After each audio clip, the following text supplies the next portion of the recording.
Hello student. आज मैं आप लोगों के लिए सामाजिक विज्ञान विषय में यूपी बोर्ड के लिए महत्वपूर्ण प्रश्न लेकर आया हूं।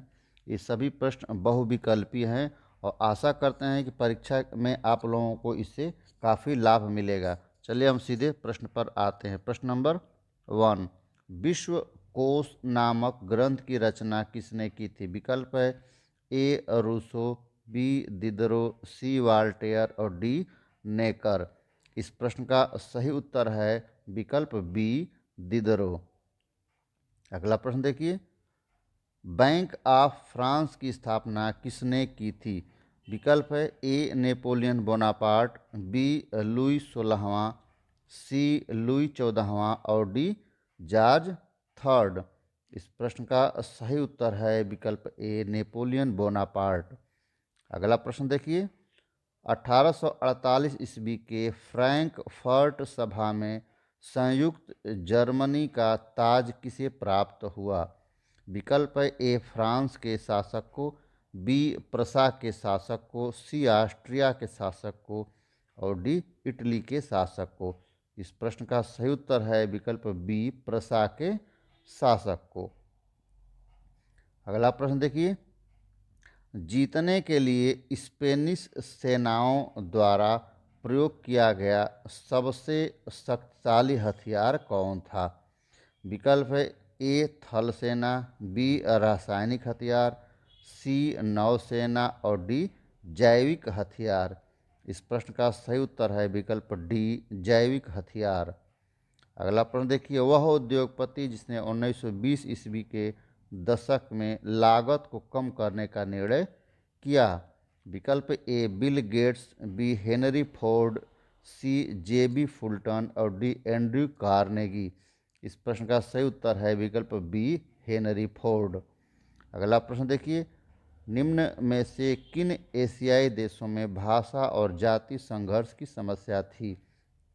विकल्प है ए लेबनान व श्रीलंका, बी यमन व लीबिया, सी अफगानिस्तान व सीरिया, डी ईरान व इराक। इस प्रश्न का सही उत्तर है विकल्प ए लेबनान व श्रीलंका।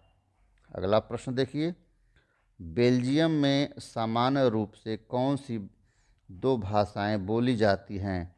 विकल्प ए फ्रेंच और अंग्रेजी, बी डच और अंग्रेजी, सी फ्रेंच और डच और डी डच और सिंहली। इस प्रश्न का सही उत्तर है विकल्प सी फ्रेंच और डच। अगला प्रश्न देखिए, यूरोपीय संघ का मुख्यालय कहाँ है? विकल्प ए आस्लो, बी ब्रुसेल्स, सी जेनेवा और डी एम्स्टर्डम। इस प्रश्न का सही उत्तर है विकल्प बी ब्रुसेल्स। अगला प्रश्न देखिए, श्रीलंका कब एक स्वतंत्र राष्ट्र बना? विकल्प ए 1946, बी 1948, सी 1947, डी 1949। इस प्रश्न का सही उत्तर है विकल्प बी 1948। अगला प्रश्न देखिए, भारत में कितने प्रतिशत लोगों की मातृभाषा हिंदी है? विकल्प है ए 43%, बी 40%, सी 42% और डी 44%। इस प्रश्न का सही उत्तर है विकल्प डी 44%। 2011 की जनगणना के अनुसार, की रिपोर्ट के अनुसार भारत में 43.63% लोग जो है इनकी भाषा मातृभाषा हिंदी है। जो 2011 की जो जनगणना हुई उसमें बताया गया कि 43.63% लोगों की मातृभाषा हिंदी है, इसलिए यहाँ पर जो है विकल्प डी सही उत्तर है। अगला प्रश्न देखिए, वर्तमान समय में भारतीय संघ में कितने केंद्र शासित प्रदेश हैं? विकल्प ए 9, बी 7, सी 10 और डी 8। इस प्रश्न का सही उत्तर है विकल्प डी 8। अगला प्रश्न देखिए, निम्न में से कौन सा एक व्यक्तिगत संसाधन नहीं है? विकल्प है बागान, चारागाह, भूमि और खनिज संसाधन। इस प्रश्न का सही उत्तर है विकल्प सी। अगला प्रश्न देखिए, निम्नलिखित में से किस राज्य में सीढ़ीदार खेती की जाती है? विकल्प है ए पंजाब, बी हरियाणा, सी उत्तर प्रदेश और डी उत्तराखंड। इस प्रश्न का सही उत्तर है विकल्प डी उत्तराखंड। अगला प्रश्न, निम्नलिखित में से कौन सा खनिज आधारभूत है? विकल्प ए मैग्नीज, बी अभ्रक, सी लौह अयस्क और डी तांबा। इस प्रश्न का सही उत्तर है विकल्प सी लौह अयस्क। अगला प्रश्न देखिए, निम्नलिखित में से परिवहन का कौन सा साधन अति दुर्गम स्थानों के लिए अत्यंत आवश्यक है? विकल्प ए जल परिवहन, बी रेल परिवहन, सी वायु परिवहन और डी स्थल परिवहन। इस प्रश्न का सही उत्तर है विकल्प डी स्थल परिवहन। अगला प्रश्न देखिए, निम्नलिखित में से कौन सा पत्तन या बंदरगाह देश के पूर्वी तट पर स्थित है? विकल्प ए कांडला, बी कोच्चि, सी मुंबई और डी विशाखापट्टनम। इस प्रश्न का सही उत्तर है विकल्प डी विशाखापट्टनम। अगला प्रश्न देखिए, 1785 ईस्वी में सूत कातने वाली नई मशीन का आविष्कार किसने किया? विकल्प हारग्रीव्स, बी रिडले, सी स्टैनली और डी जोहन। इस प्रश्न का सही उत्तर है विकल्प ए हारग्रीव्स। अगला प्रश्न, संसदीय प्रजातंत्र की स्थापना किस देश में सर्वप्रथम हुई? विकल्प A Italy, B England, C France और डी जर्मनी। इस प्रश्न का सही उत्तर है विकल्प बी इंग्लैंड। संसदीय प्रजातंत्र की सर्वप्रथम स्थापना इंग्लैंड में हुई थी। अगला प्रश्न, भारतीय संघ में अवशिष्ट शक्तियां किसको प्राप्त है? विकल्प ए राज्य, बी संघ, सी दोनों और डी इनमें से कोई नहीं। इस प्रश्न का सही उत्तर है विकल्प सी। अवशिष्ट शक्तियां किसको प्राप्त है? इस प्रश्न का सही उत्तर है विकल्प बी संघ। यहाँ पर जो विकल्प दिया हुआ है कि अवशिष्ट शक्तियां संघ को प्राप्त है, इसलिए यहाँ पर विकल्प बी सही उत्तर है। अगला संघ अवशिष्ट शक्तियां क्या होती हैं? वह शक्तियां होती हैं जो संविधान में जो दी गई सूची है, संघ सूची, राज्य सूची और जो है समवर्ती सूची, उन तीनों ही सूचियों में जो विषय शामिल नहीं है उस विषय को हम अवशिष्ट शक्तियां कहते हैं। और ऐसे विषय पर कानून बनाने का अधिकार केवल और केवल संघ यानी केंद्र सरकार को है, इसलिए यहाँ पर विकल्प बी सही उत्तर है। अगला प्रश्न देखिए, भारतीय जनता पार्टी का गठन कब हुआ था? विकल्प ए 1972, बी 1976, सी 1980 और डी 1984। इस प्रश्न का सही उत्तर है विकल्प सी 1980। नेक्स्ट प्रश्न, भारत में राज्य का आधिकारिक धर्म है? ए हिंदू धर्म, बी इस्लाम, सी ईसाई धर्म, डी इनमें से कोई नहीं। इस प्रश्न का सही उत्तर है विकल्प डी इनमें से कोई नहीं। अगला प्रश्न देखिए, जर्मन संस्कृत में वोक्स जिस्ट का आशय है? ए राष्ट्र, बी संविधान, सी आम जनता और डी संसद। इस प्रश्न का सही उत्तर है विकल्प सी आम जनता। अगला प्रश्न देखिए, हिंद स्वराज पुस्तक के लेखक हैं सरदार पटेल, बाल गंगाधर तिलक, महात्मा गांधी, सुभाष चंद्र बोस। इस प्रश्न का सही उत्तर है विकल्प सी महात्मा गांधी। अगला प्रश्न, संयुक्त राष्ट्र संघ का मुख्यालय कहाँ स्थित है? A Washington, B Geneva, C New York और डी ऑस्ट्रिया। इस प्रश्न का सही उत्तर है विकल्प सी न्यूयॉर्क। अगला प्रश्न देखिए, प्रथम विश्व युद्ध कब प्रारंभ हुआ था? विकल्प ए 1914, बी 1919, सी 1939 और डी 1942। इस प्रश्न का सही उत्तर है विकल्प ए 1914। अगला प्रश्न देखिए, वियना कांग्रेस के द्वारा फ्रांस में किस वंश के शासकों की पुनर्स्थापना की गई थी? विकल्प ए हैंसबर्ग, बी ऑर्लिया, सी बुर्बो और डी जारशाही। इस प्रश्न का सही उत्तर है विकल्प सी बुर्बो। अगला देखिए प्रश्न, द्वितीय गोलमेज सम्मेलन का आयोजन कब किया गया? विकल्प 1927, 1931, 1928, 1929। इस प्रश्न का सही उत्तर है विकल्प बी 1931। अगला प्रश्न देखिए, निम्न में से किन राष्ट्रों को मित्र राष्ट्रों में शामिल किया गया था?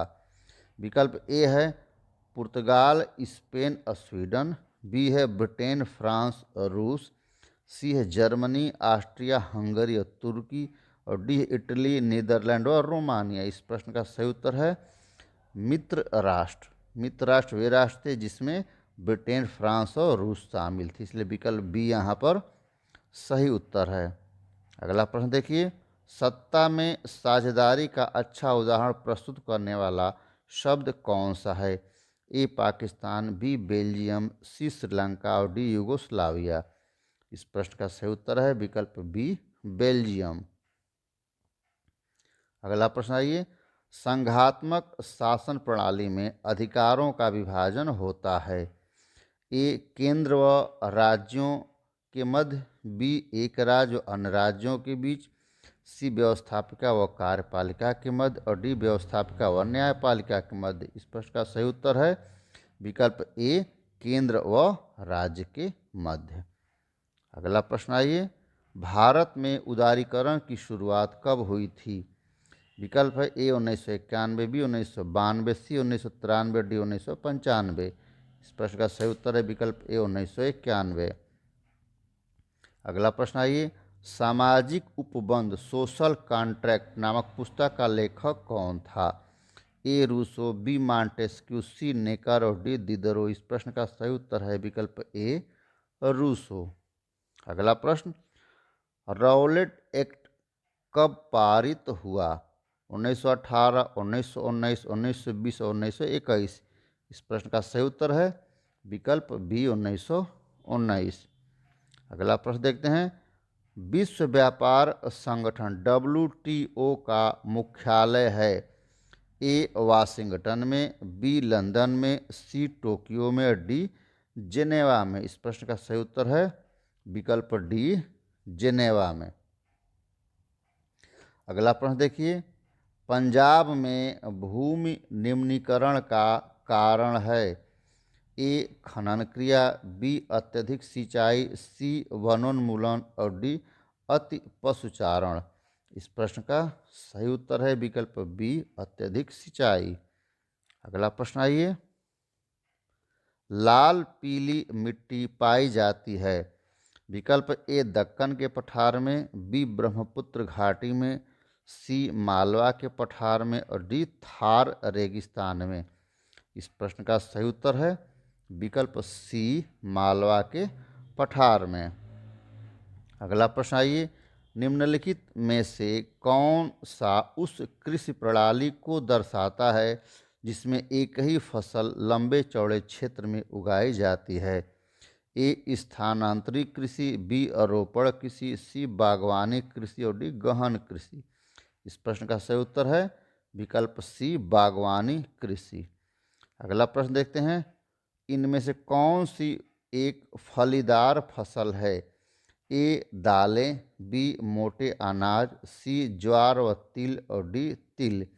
इस प्रश्न का सही उत्तर है दालें। फलीदार फसल जो है दाल को कही जाती है। अगला प्रश्न आइए, निम्न में से कॉफ़ी उत्पादन के लिए प्रसिद्ध है? ए विंध्य की पहाड़ियाँ, बी नीलगिरी की पहाड़ियाँ, सी महादेव की पहाड़ियाँ और डी शिवालिक पहाड़ियाँ। इस प्रश्न का सही उत्तर है विकल्प बी नीलगिरी की पहाड़ियाँ। अगला प्रश्न, सामान्यतः किसी देश का विकास किस आधार पर निर्धारित किया जाता है? विकल्प ए प्रति व्यक्ति आय, बी लोगों की स्वास्थ्य स्थिति, सी औसत साक्षरता स्तर और डी उपरोक्त सभी। इस प्रश्न का सही उत्तर है डी उपरोक्त सभी। अगला प्रश्न देखिए, निम्नलिखित पड़ोसी देशों में से मानव विकास के लिहाज से किस देश की स्थिति भारत से बेहतर है?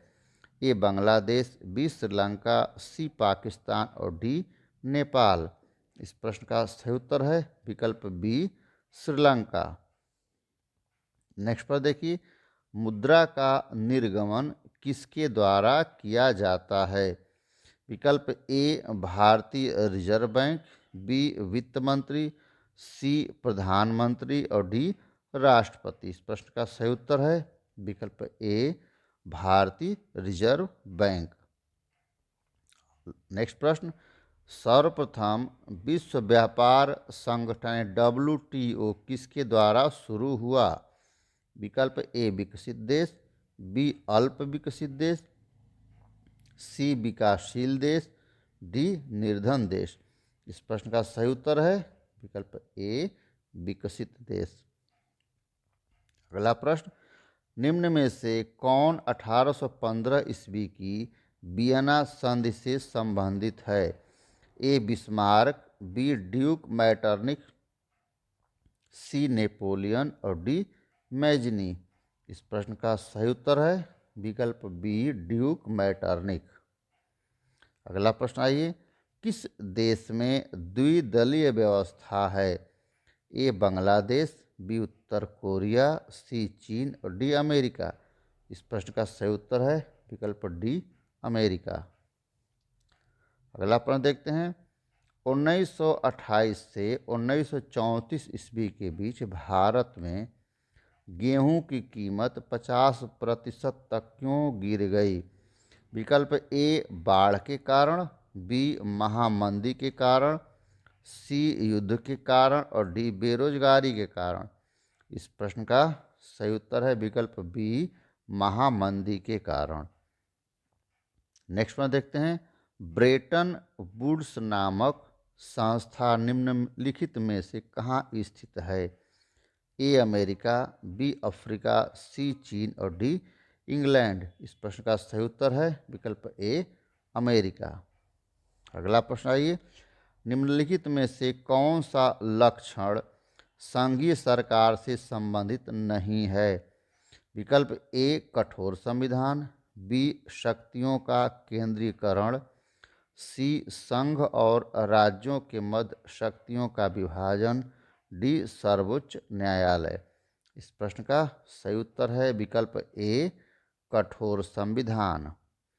अगला प्रश्न आइए, निम्नलिखित में से सामाजिक विभाजन का कारण है?